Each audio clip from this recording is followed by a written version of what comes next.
नमस्कार।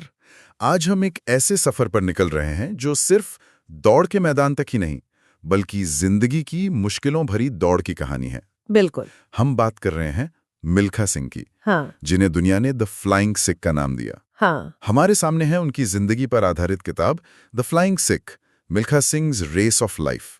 इसके कुछ हिस्से हैं और हम इन्हीं से उनकी कहानी की गहराइयों को समझने की कोशिश करेंगे आज। जी बिल्कुल। ये किताब काफी जरूरी चीजों पे रोशनी डालती है। बिल्कुल।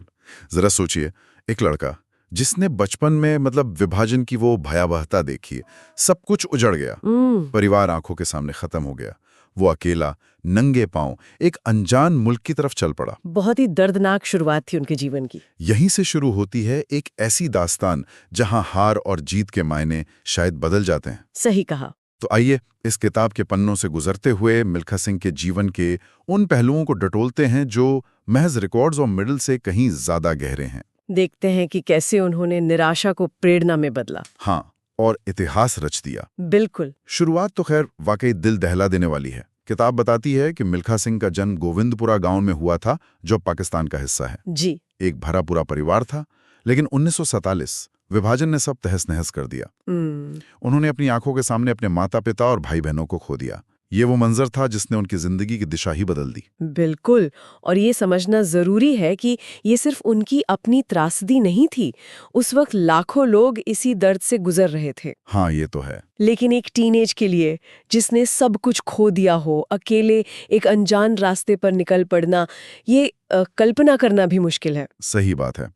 किताब में इस बात का जिक्र है कि उनके पिता के आखिरी शब्द थे, भाग मिल्खा भाग। हाँ, मैंने भी पढ़ा ये शब्द शायद उनके जहन में हमेशा के लिए बस गए, न सिर्फ जान बचाने के लिए बल्कि शायद जिंदगी की हर दौड़ के लिए। क्या पता यही उनकी प्रेरणा का स्रोत बन गए हो आगे चलकर। हो सकता है। बिल्कुल। वो किसी तरह दिल्ली पहुंचे, शरणार्थी कैंपों में रहे, छोटे मोटे काम किए, जिंदगी पटरी पर लाने की हर कोशिश में जैसे कोई ना कोई रुकावट आ जाती थी। जी हाँ। यहाँ तक कि फौज में भर्ती होने की शुरुआती कोशिशें भी नाकाम रही। ऐसा लगता है जैसे किस्मत हर कदम पर इम्तिहान ले रही थी। हाँ, फौज में भर्ती होना भी आसान नहीं था उनके लिए। कई बार कोशिश की। अच्छा। जी, कई प्रयासों के बाद आखिरकार 1951 में उन्हें कामयाबी मिली और यहीं से कहानी एक दिलचस्प मोड़ लेती है। हाँ, ये अहम मोड़ था। फौज में आने से पहले दौड़ना उनके जीवन का हिस्सा नहीं था, कम से कम पेशेवर तौर पर तो बिल्कुल नहीं। अच्छा, तो ये फौज में ही शुरू हुआ? हाँ, ये एक तरह का संयोग ही था कि फौज में एक क्रॉस कंट्री दौड़ रखी गई जिसमें हर रंग रूट को हिस्सा लेना जरूरी था। ओके। और उस पहली दौड़ में क्या हुआ?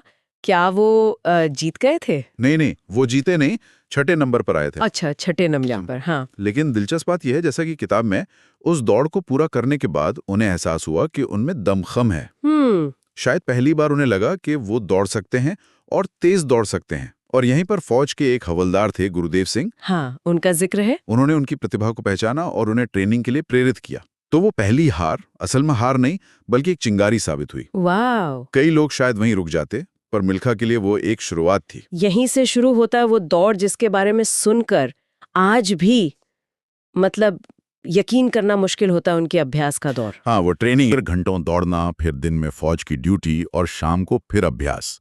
ये तो जुनून की हद थी। जुनून से भी बढ़कर कह सकती हूँ। किताब उनके ट्रेनिंग के कुछ तरीकों का वर्णन करती है जो अविश्वसनीय लगते हैं। जैसे पहाड़ों पर दौड़ना, नदी की धारा के विपरीत दौड़ना, या फिर वो तपती रेत पर नंगे पांव अभ्यास करना। नंगे पांव रेत पर? जी हाँ। एक किस्सा है कि वो मीटर गेज ट्रेन के साथ रेस लगाते थे। ट्रेन के साथ? हाँ, और तब तक दौड़ते रहते थे जब तक पसीने की जगह खून ना निकलने लगे या वो बेहोश होकर गिरना पड़े। अरे बाप रे, ये तो सुनने में ही रोंगटे खड़े कर देता है। नंगे पांव रेत पर दौड़ना, इसके पीछे उनकी क्या सोच रही होगी? क्या किताब इस पर कुछ बताती है? देखिए, सीधे तौर पर सोच का जिक्र शायद ना हो, लेकिन ये उनके अटूट इरादे और असाधारण इच्छा शक्ति को दिखाता है। बिल्कुल। वो खुद को शारीरिक और मानसिक रूप से उस चरम सीमा तक ले जाना चाहते थे जहां कोई और पहुंचने की सोच भी ना सके।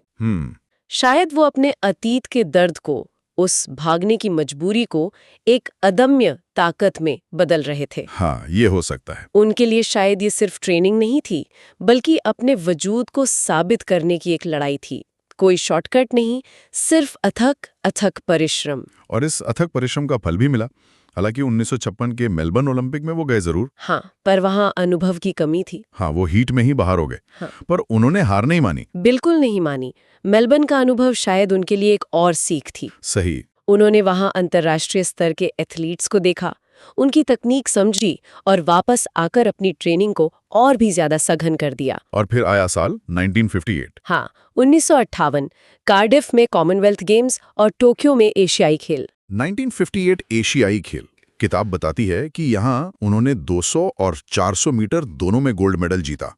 ये कितनी बड़ी उपलब्धि थी उस समय के हिसाब से? अरे, ये बहुत बड़ी उपलब्धि थी। उस समय एशियाई खेलों में एथलेटिक्स का स्तर काफी ऊंचा था, खासकर स्प्रिंटिंग में। अच्छा। पाकिस्तान के अब्दुल खालिक जैसे धावक उस समय एशिया के सबसे तेज माने जाते थे। हाँ, उनका नाम सुना है। मिल्खा सिंह का 2 गोल्ड मेडल जीतना, खासकर 400 मीटर में, एक सनसनी थी।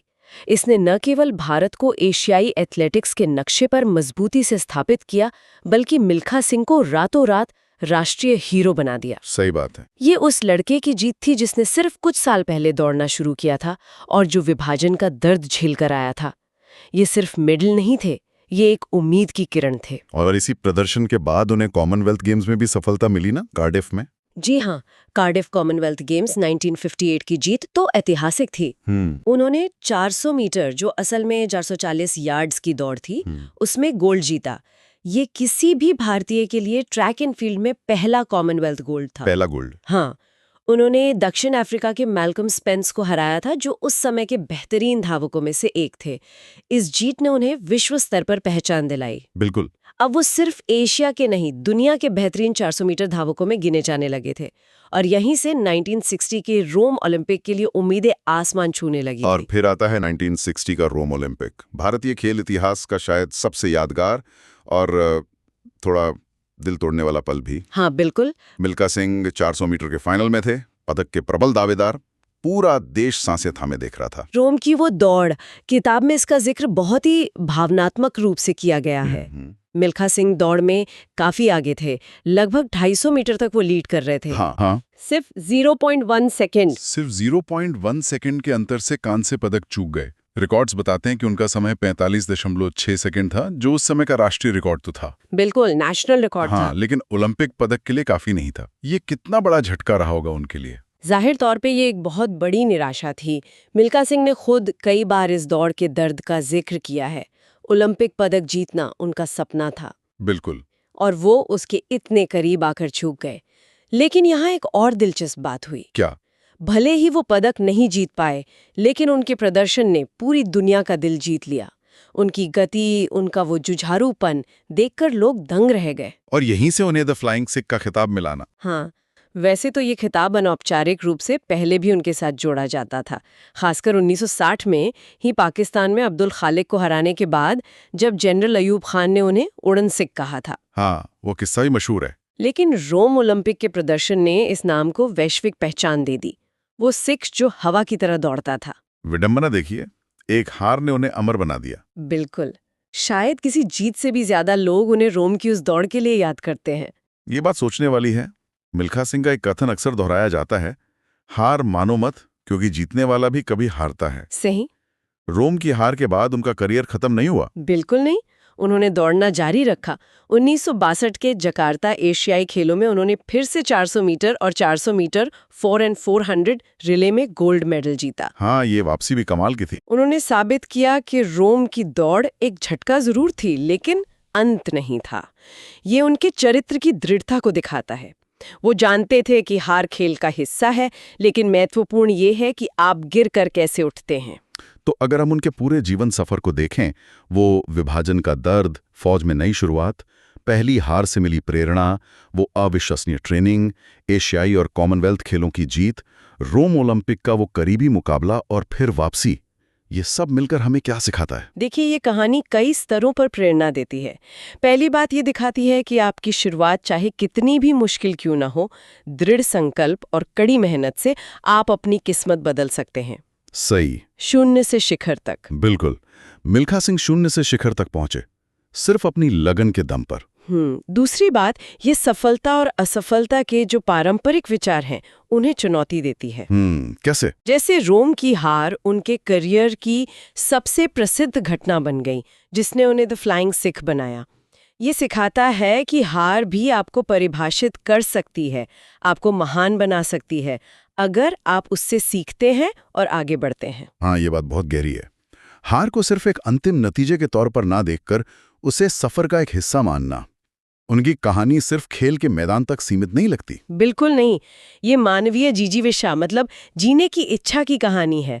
उन्होंने ना सिर्फ ट्रैक पर रिकॉर्ड तोड़े बल्कि सामाजिक और मनोवैज्ञानिक बाधाओं को भी पार किया। सही कहा। एक शरणार्थी जिसने अपना सब कुछ खो दिया था, वो देश का हीरो बना, करोड़ों लोगों के लिए प्रेरणा का स्रोत बना। हाँ। उनका जीवन इस बात का प्रमाण है कि इंसान के अंदर असीम क्षमताएं होती हैं जिन्हें सही दिशा और मेहनत से जगाया जा सकता है। उनकी विरासत सिर्फ मेडल्स में नहीं बल्कि उस जज्बे में है जो उन्होंने छोड़ा है, कभी हार ना मानने का जज्बा। मिल्खा सिंह की ये कहानी हमें बार बार याद दिलाती है कि जिंदगी की दौड़ में मुश्किलें आएंगी, असफलताएं भी मिलेंगी, लेकिन असली चीज ये है कि हम उनका सामना कैसे करते हैं। जी। क्या हम रुक जाते हैं या मिल्खा सिंह की तरह उस हार को ही अपनी सबसे बड़ी ताकत बना लेते हैं। उनका पूरा जीवन इसी फलसफे का प्रतीक है, अटूट इरादा और अथक परिश्रम। ये सिर्फ शब्द नहीं बल्कि मिल्खा सिंह के जीवन का सार है। बिल्कुल। उन्होंने दिखाया कि कैसे साधारण परिस्थितियों से उठकर असाधारण ऊंचाइयों को छुआ जा सकता है। और जाते जाते हम सब के लिए सोचने का एक बिंदु छोड़ जाते हैं। हमारी अपनी जिंदगी में वो कौन सी दौड़ है जिसमें हम शायद पीछे रह गए हैं? अच्छा सवाल है। वो कौन सी चुनौती या हार है जिसे हम मिल्खा सिंह से प्रेरणा लेकर सीखने का एक अवसर बना सकते हैं और एक